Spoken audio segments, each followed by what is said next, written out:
Today we're taking a look at these NBA matches, which are happening on Friday, October 21st, 2022, and giving you match breakdowns, betting tips and predictions in general on these games. Welcome back to High Stakes, let's get straight into it. Also, don't forget to subscribe and push that notification bell to get notified as soon as we release these sport prediction videos. And if you would like more betting tips and predictions, then check out our Patreon in the link down below. Our new Patreon is a way for us to help you improve your chances of making more money. Multiple plans are available for each and every one of you. By becoming a member of the High Stakes Patreon, you will have access to our best team picks, total picks, parlay picks and much more. Stop wasting hours of your time searching for bad betting predictions that ends up costing you a lot of time and money. Join the High Stakes Patreon now and get the best betting picks. Capital One Arena will play host to a Friday night NBA clash between the Chicago Bulls and the Washington Wizards. The Bulls, 1-0, faded during the second half of last season and could be without Lonzo Ball for an extended period of time. On Wednesday, Chicago outscored Miami by 10 points during the third quarter to pull away for a 116-108 road victory. All-star DeMar DeRozan poured in a game-high 37 points to go along with 9 assists and 6 rebounds. Nikola Vucevic contributed 15 points, 17 rebounds, and 3 blocks for the Bulls. The Washington Wizards ranked 25th in the league in defensive efficiency last season and are trying to build a playoff team around All-Star Bradley Beal. On Wednesday, Washington raced out to an 11-point lead after one quarter and never trailed the rest of the way during a 114-107 road victory against Indiana. The Wizards, 1-0, out-rebounded the Pacers by a 53-42 margin and shot 46% from the field. Bradley Beal led 5 Washington players in double figures with 23 points, 6 rebounds, and 5 assists. Kyle Kuzma added 22 points and 13 rebounds for the Wizards. Chicago G's Zach LaVine did not play in the season opener and will remain sidelined for this game. These two teams finished in the bottom third of the league in defensive efficiency last season, so the over is worth a look. Take the Wizards to win at home. Our team pick is Washington Wizards minus 1.5 points. The Chicago Bulls have been dependent on small forward DeMar DeRozan to carry the offensive load last season. He is leading the league in scoring as he is averaging 37 points, 6 rebounds, 9 assists, 1 block, and 2 steals in 36 minutes on the court. He shot the ball well as he is 63.6% from the floor, 66.7% from beyond the arc, and 63.6% from the free throw line. With Zach LaVine questionable for this game with knee management, DeRozan can continue to dominate the basketball and show off his moves. Shooting guard Bradley Beal signed a max deal with the Washington Wizards in the offseason and will need to lead the way for the team. He has been leading the offense for the team as he is averaging 23 points, 5 rebounds, 6 assists, and 1 block in 38 minutes on the court. He did not shoot well from deep, but was well overall, as he is 52.9% from the floor, 28.6% from the three-point line, and 100% from the charity stripe. Beal needs to figure out how to play well and get his teammates involved if they want to win some more games this season and compete for a play-in spot. Vegas is going to overprice this total with the idea of Bradley Beal and DeMar DeRozan scoring 35 points apiece, and that is not going to happen. It is extremely difficult to take defensive numbers after a single game, but Washington did hold Indiana to 40.2% from the floor as a team, so baskets are going to be a little bit tougher to come by. If Zach LaVine is healthy enough to play in this game, is he going to be 100% after sitting out the first game of the season? The under has hit in 20 of their previous 29 games played in Washington between these teams, so go with the under to hit in this. San Antonio Spurs vs Indiana Pacers. San Antonio is not heading into its 4-game road trip with any momentum after getting blown out in its series opener at home on Wednesday. The Spurs were outscored by Charlotte 38-22 in the first quarter, which set the tone for the rest of the evening. They struggled to get anything going from the perimeter, knocking down just 7 of 34 three-point attempts. Charlotte was much better from beyond the arc, connecting on 44.8% of its tries. Small forward Keldon Johnson led the Spurs with 20 points and 11 rebounds in the loss, shooting 8 of 17 from the floor. Indiana is looking to pick up its first win of the season as well after falling to Washington in a 114-107 final on Wednesday.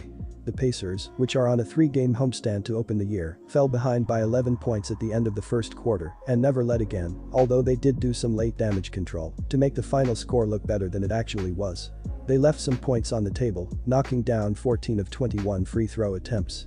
Indiana was led by shooting guard Tyrese Haliburton, who scored 26 points and dished out 7 assists, making 10 of 18 attempts from the floor. It is impossible to justify a bet on Indiana right now, as the Pacers have lost 11 consecutive games since the end of the 2021-22 regular season.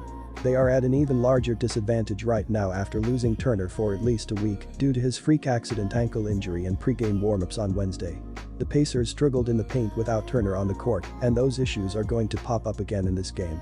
San Antonio's Jacob Poeltl, who is 7'1", averaged 13.5 points and 9.3 rebounds per game last year.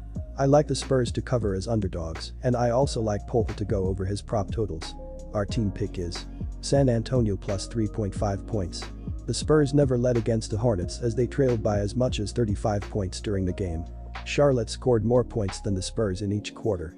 It was an abysmal shooting night for San Antonio, which was their downfall. They shot 40% from the field and 20% from behind the three-point line. They were out-rebounded 51-44 and had 15 turnovers, which Charlotte scored 22 of them. Indiana lost 114-107 to the Wizards in the opening game of the season as they trailed from the beginning of the game and were never able to catch up. The Pacers trailed by as much as 10 points in the first couple minutes of the first quarter. The toughest break for the Pacers was an injury to Miles Turner in the pre-game warm-up. He stepped on someone's foot during warm-ups and twisted his left ankle. He is expected to be out for at least a week. This is the same left foot that sidelined the center due to an injury last year. The Pacers' top player has not played since January. Indiana's Therese Halliburton had a game-high 26 points as shot 56% from the field and 50% from three-point land.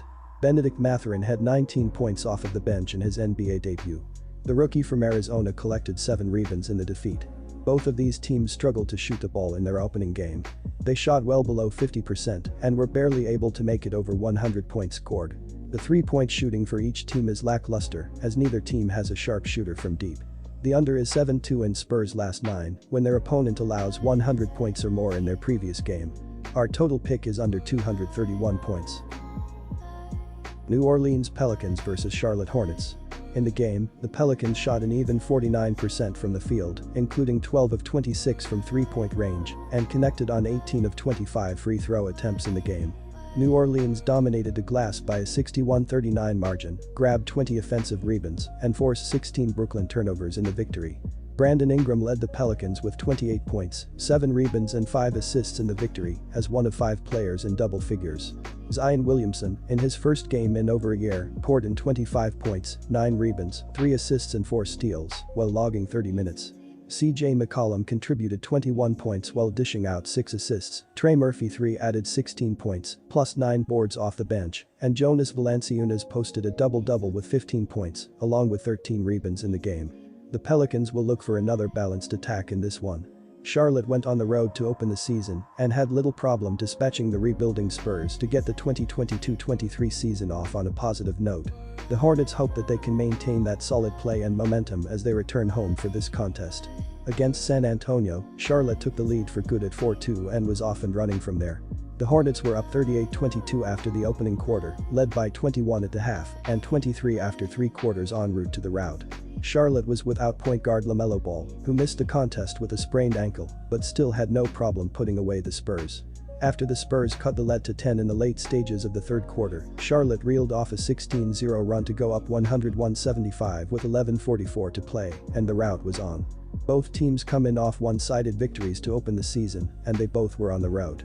New Orleans looks like a dangerous team with the return of Williamson to pair alongside McCollum, Ingram, Valanciunas and company.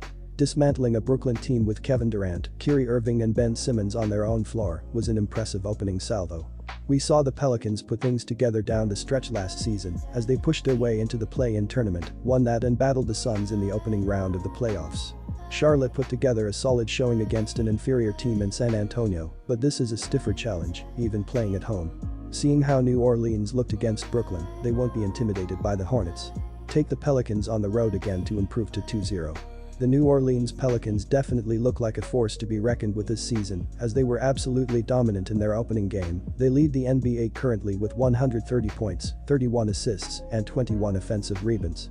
The big three of small forward Brandon Ingram, power forward Zion Williamson, and shooting guard CJ McCollum combined for 74 points, 20 rebounds, 14 assists, and 8 steals against the Brooklyn Nets. They seem like they are finally all healthy, and this is a loaded and tough roster to compete against. The Charlotte Hornets had a solid offensive performance to open the season, but are dealing with some players not being available with point guard LaMelo Ball, small forward Cody Martin, and still have power forward Miles Bridges out, who is a restricted free agent and dealing with legal issues. They are second in the sport with 129 points on 48% from the floor and shot 44.8% from deep. They face the Spurs, who are rebuilding right now and need to figure things out to continue scoring as well as they are still tough to defend. People are going to love the over as they saw these two offenses dominate and put up over 125 points in the opening game, but these offenses are not going to be all-time dominant. According to Dunks and Threes, these teams have been dominant in terms of their adjusted defensive rating, as Charlotte leads the NBA with a 104.4 rating, while New Orleans is ninth with a 108.6 rating. The under has hit in each of the last 5 games against one another played in Spectrum Center, so go with the under 23.5 points as well here. Toronto Raptors vs Brooklyn Nets. In the contest, Toronto shot 41.9% from the field, including 13 of 30 from beyond the arc, and knocked down 23 of 32 free throw attempts.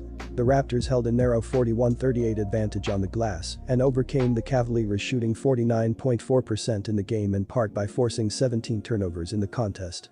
Pascal Siakam led 6 Raptors in double figures as he contributed 23 points, 11 rebounds and 3 steals before fouling out. Gary Trent Jr. put up 19 points, OG Anunoby added 18 points, 7 rebounds plus 5 assists, while Scotty Barnes chipped in 15 points and 7 assists in the win. Fred VanVleet had 15 points, 5 assists plus 4 steals, while Precious Achiuwa kicked in 10 points and 5 rebounds in 18 minutes off the bench. Toronto hopes to get more bench production, as the reserves contributed only 18 points in a combined 60 minutes of floor action.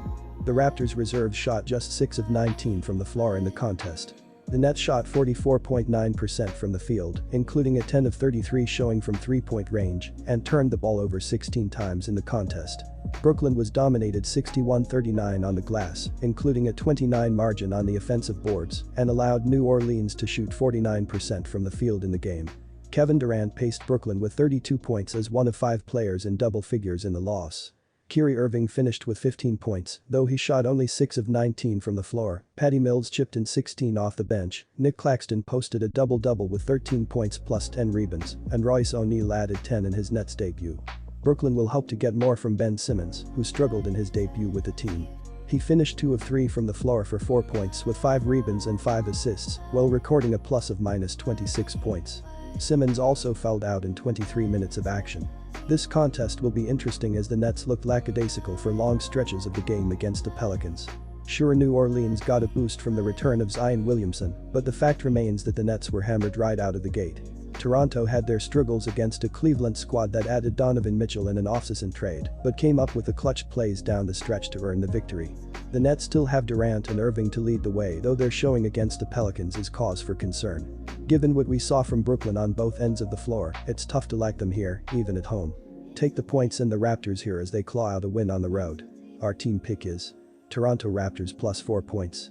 The Toronto Raptors have been a solid team and now have another year together as power forward Scotty Barnes has some more experience entering his second season. Center Pascal Siakam had a massive game before fouling out as he finished with 23 points, 11 rebounds, 1 assist, and 3 steals. Head coach Nick Nurse was short and sweet with his words about their performance as they outscored the Cavs 32-21 in the fourth quarter as he said, "We played both ends like we needed to in the fourth quarter." The Brooklyn Nets have a big 3 of Kevin Durant, Kyrie Irving, and Ben Simmons to lead this team, and that means they are going to be considered to be a contender for NBA championship. They struggled in their opening game against the New Orleans Pelicans and were not able to rebound well at all, as New Orleans won that battle 61-39 and also were getting blown out throughout the entire game. Brooklyn's Ben Simmons played his first game as a member of the Nets since being traded to the team at last year's trade deadline, and he spoke about getting back into things in a real NBA game. The Brooklyn Nets played a terrible defensive game to open the season, and if the Raptors are able to play a physical brand of basketball with guys like Siakam, they will be able to play well and get the ball to the basket. With Nets small forward Joe Harris being elevated to probable for this game, that adds one of the best three-point shooters in the game into the fray as he returns from an ankle injury that forced him to miss almost all of last season. These teams should be able to score the basketball as the over has hit in each of the last 4 games between these divisional opponents played in Brooklyn. All in all, go with the over 226 points in this game.